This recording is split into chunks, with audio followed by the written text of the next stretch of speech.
ভারতের ভোটার তালিকা সংশোধনে চলমান বিশেষ নিবিড় সংশোধন বা এসআইআর প্রক্রিয়াতে বড় ধরনের অনিয়ম ধরা পড়েছে, যেখানে বলা হয়েছে ভোটার তালিকা সংশোধন করতে গিয়ে ১৯৬০ সালের ভোটার নিবন্ধন বিধিমালার সঠিক নিয়ম মানা হচ্ছে না।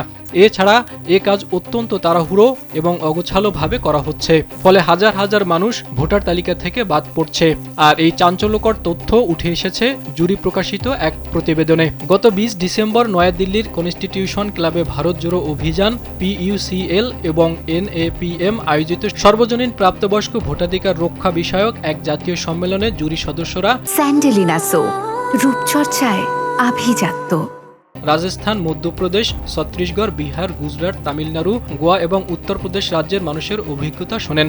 আর এসব অঞ্চলের বাসিন্দারাই নির্বাচন কমিশনের বুথ লেভেল কর্মকর্তাদের মাধ্যমে পরিচালিত এই সংশোধন প্রক্রিয়া তাদের উপর কী প্রভাব ফেলেছে সেটি তুলে ধরেন।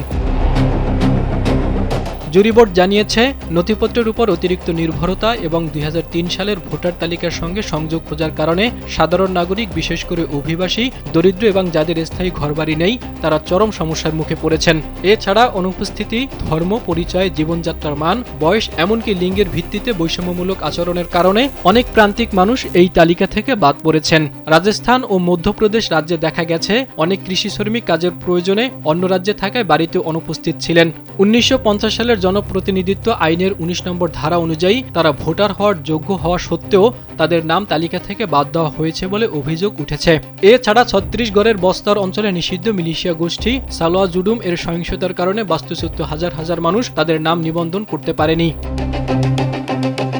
এদিকে গুজরাট, মধ্যপ্রদেশ ও উত্তরপ্রদেশ রাজ্যে মুসলিম সম্প্রদায়ের ভোটারদের নাম নিবন্ধনে বাধা দেওয়ার অভিযোগ উঠেছে। তাদের বস্তি ভেঙে ফেলা হয়েছে এবং অবৈধ বাসিন্দা হিসেবে চিহ্নিত করা হচ্ছে। এছাড়া তামিলনাড়ুর মাদুমালাই বনাঞ্চলে আদিবাসীদের মতো অনেক গোষ্ঠী সরকারি প্রকল্পের কারণে বাস্তুচ্যুত হয়ে তালিকা থেকে বাদ পড়েছে। পাশাপাশি মধ্যপ্রদেশ রাজ্যের জবলপুরে প্রায় ১৫০ জন ভাসমান ভোটারকে রোহিঙ্গা বা বাংলাদেশি তকমা দিয়ে তাদেরকেও ভোটার তালিকা থেকে বাদ দেওয়া হয়েছে, অথচ তাদের কাছে ১৯৮৪ সাল থেকে তাদের পূর্বপুরুষদের ভোটার হওয়ার প্রমাণ রয়েছে।